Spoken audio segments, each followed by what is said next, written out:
for its invasion of Ukraine that unfortunately is still underway. Russia is now the most sanctioned country in the whole world. And there is only one exception, that is Wakanda. But that is a position that makes Russia the world's most impossible trade destination amongst the world's top importers and exporters. Which is why you now have to pay 5 times more on groceries, oil, and Pornhub. But there is this one country that says, if the sanctions, we're gonna keep trading with you, and not only keep trading with you, but we're also gonna boost trading with you. Now let's understand which country this is. Secondly, we have to understand how this controversial trade partnership is gonna be conducted. And lastly, we'll also look at the possible risks this country is likely to face from defying trade sanctions that were imposed onto Russia by the United States and its allies in general. All that is coming up right now when a singer unfolds.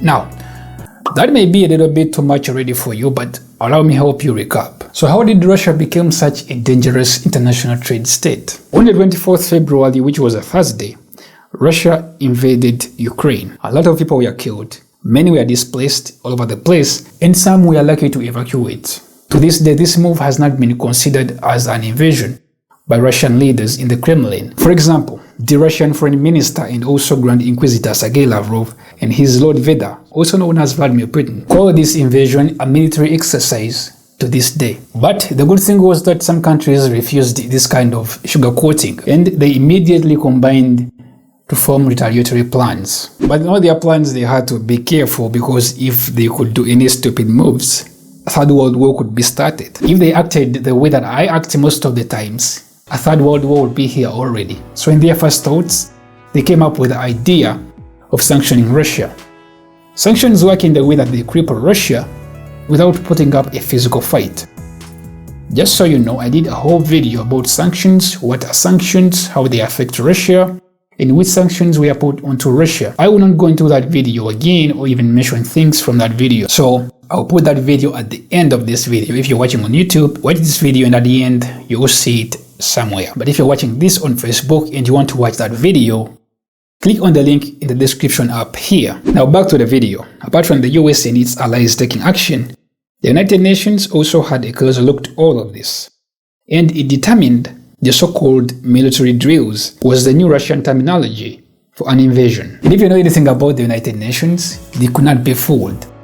They actually got angry about this and they decided to spell a curse on Russia. And therefore, a resolution was brought up at the United Nations General Assembly in an emergency session. This resolution was saying that the UN deplores in strongest terms the aggression by the Russian Federation against Ukraine.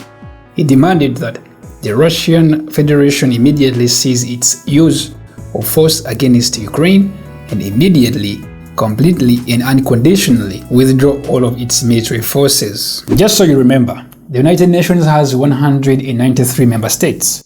So how did the voting on this resolution go? Just like the Johnny Depp Amber Heard trial, this too was obvious from the beginning. The United Nations voted overwhelmingly for this resolution that was deploring Russia's invasion of Ukraine and called for the immediate withdrawal of its forces. The man that you're seeing on the screen is the Ukrainian ambassador, and here he was addressing the session, asking for their votes in support of this resolution. But of all the member states, 141 voted for this resolution, which meant they did not support Russia's actions and therefore sided with Ukraine. I personally remember those days in a sad way because everybody was siding with somebody else. My girlfriend was siding with her ex-boyfriend.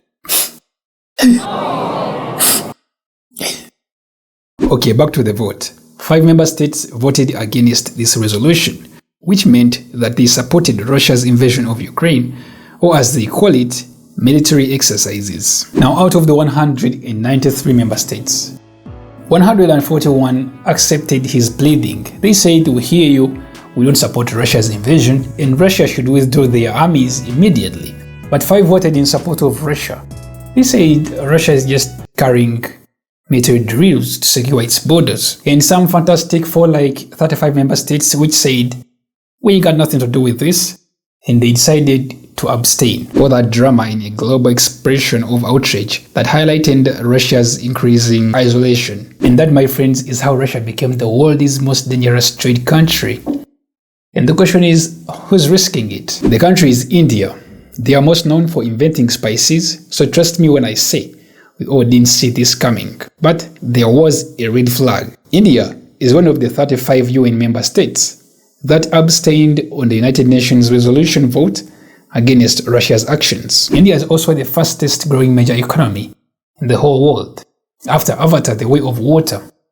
If you saw the trailer, you saw that now they have infrastructure, they have trains. You see, being the world's second largest population, with a population so big, only second to China in a booming major economy, India needs to consider moves that serves its interests. Yes, and that reason to India, enhancing trade and economic operations with Russia is a key priority for political leaderships of both the countries, as is clear by the revised targets of increasing bilateral investment to over 50 billion US dollars and unestimated bilateral trade to a whopping 30 billion US dollars in 3 years from now. But with all the sanctions that are imposed onto Russia, how is India going to get on board? Remember, as the sanctions were first imposed on the Westeros during late February 2022, the Central Bank of Russia was blocked from accessing more than 400 billion US dollars, all its money but in foreign reserves held abroad. What?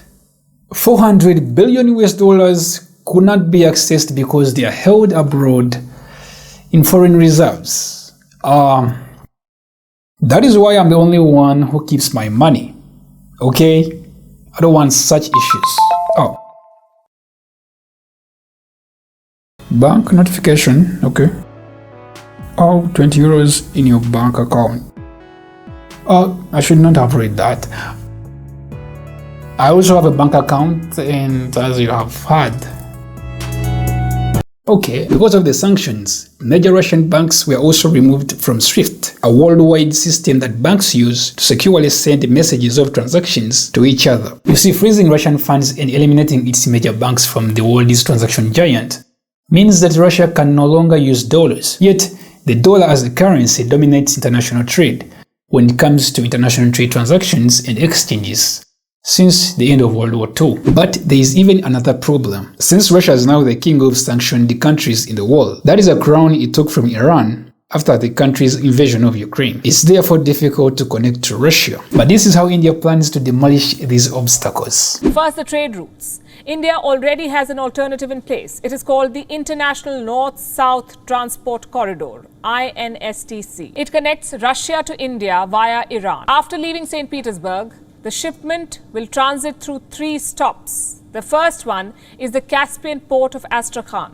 The second is the Iranian port of Anzali. And from here, the shipment will be loaded onto the trucks. It will be moved via road to the third stop, which is the Bandar Abbas port. Here, the consignment will be loaded again on a ship. It will be delivered to India in Mumbai. So once this route is operational, it will be the fastest way to move goods between Russia and India. So we have a trade route in place. What about banking channels? India has a plan for that too. It can pay Moscow in rupees for Indian goods. Here's what New Delhi can do. Right now, India has some deposits in Russian banks, the VTB Bank and the Spare Bank of Russia.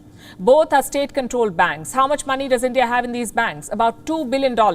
It's in Indian rupees, $2 billion. This can be used to pay for Russian imports.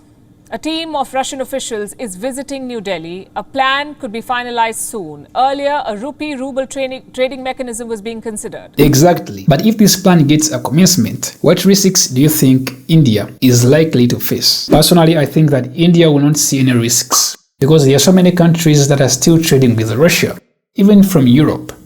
You know what that means? And none of these countries have seen any repercussions. But that is just my opinion. So if you want to let others know how I think about this, use the comment section and check out this video that I mentioned about earlier. That being said, like, share, subscribe for more videos like this one. And as always, thanks for watching.